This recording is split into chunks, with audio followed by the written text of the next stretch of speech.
Social Security number if you are getting tested or getting vaccinated.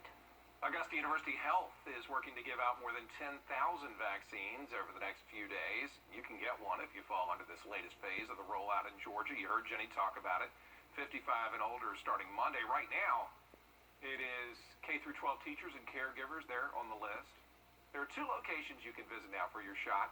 One's going to be at Faith Outreach Church in Hephzibah tomorrow, 8:30 to 4:30. The other one at the old Steinmark parking lot this Thursday, Friday, and Saturday. You do have to register beforehand. You can't just walk up. We have more information and a link to that sign up on our website, Wjbf.com. But there are some walk-up clinics. Gold Cross EMS hosting a series of vaccine pop-up clinics. The shots are on a first-come, first-served basis. And again, that's for people who fall into the current eligibility requirements for Georgia. Several people got their shots at Bessie Thomas Community Center earlier today. We're just excited to be able to be another asset in this community, to make sure that we continue to do things that are going to provide a way of somewhat mental relief and physical relief in reference to the coronavirus. If you missed today's clinic, there will be another one tomorrow at Oasis Church in Hephzibah. You do not need an appointment for that one. Elementary students in Columbia County have to go back to the classroom next year. Students will no longer have the option to learn from home. School leaders say fewer students are using the stay-at-home option just since this semester started. The superintendent talked to us about it.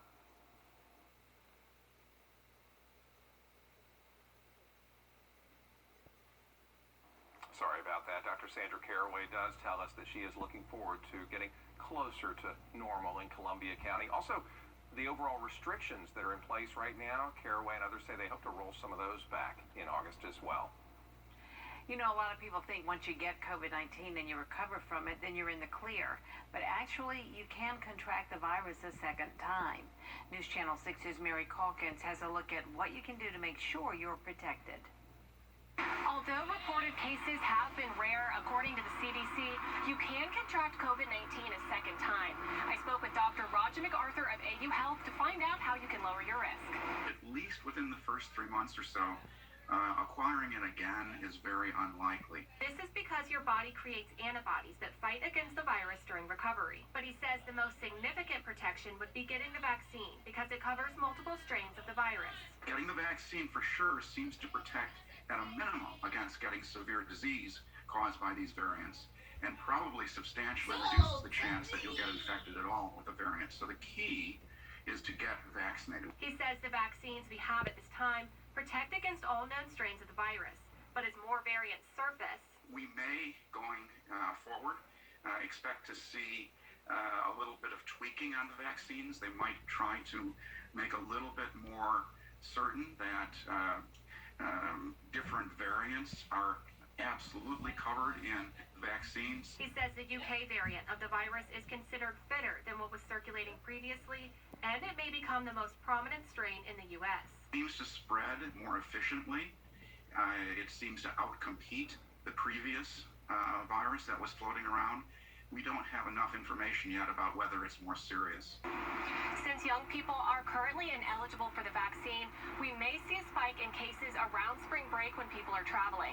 Dr. MacArthur says he encourages people to continue wearing their masks, socially distancing, and getting the vaccine when they become eligible. In downtown Augusta, Mary Calkins, Wjbf, News Channel 6. Committee did not approve the expenses, so now they have to head to the full commission next week.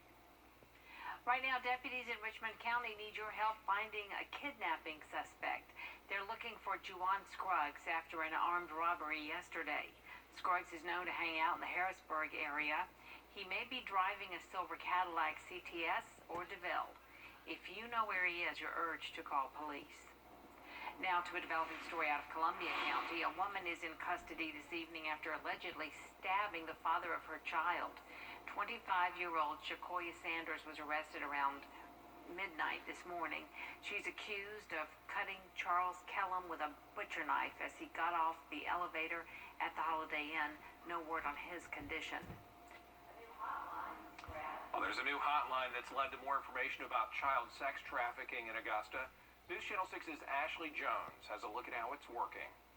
So far, that trafficking has found nearly 30 cases of child human trafficking here in Augusta. Investigators say that's close to what they would see in Atlanta. But one advocate I spoke with says she's not surprised. I think that the state was a little surprised by that, of how high the numbers are in Augusta. Carrie Viola Brooke is the executive director of Child Enrichment in Augusta.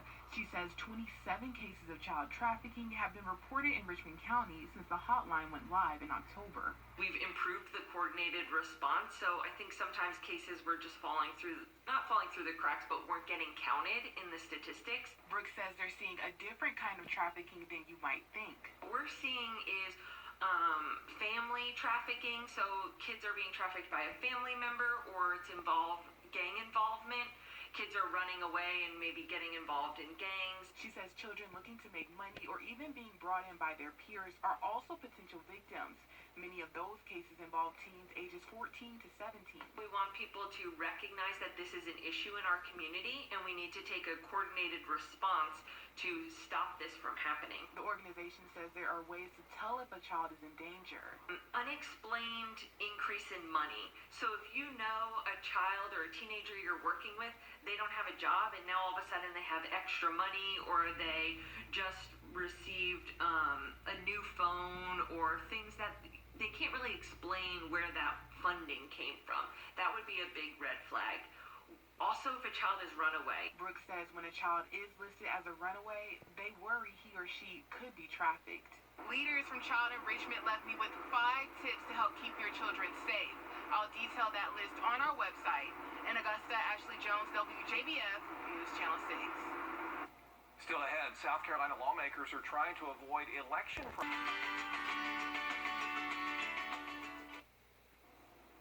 Minority students at the Medical College of Georgia are coming together to support each other and the Augusta community.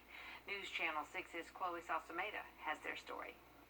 Diversity in the classroom is so important, and here at the Medical College of Georgia, black men are one of the most underrepresented groups.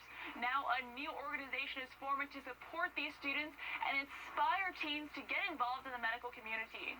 When Ryan Johnson began medical school, he didn't see many people who looked like him. 2 years in, Johnson and his classmates are forming a new organization to support each other.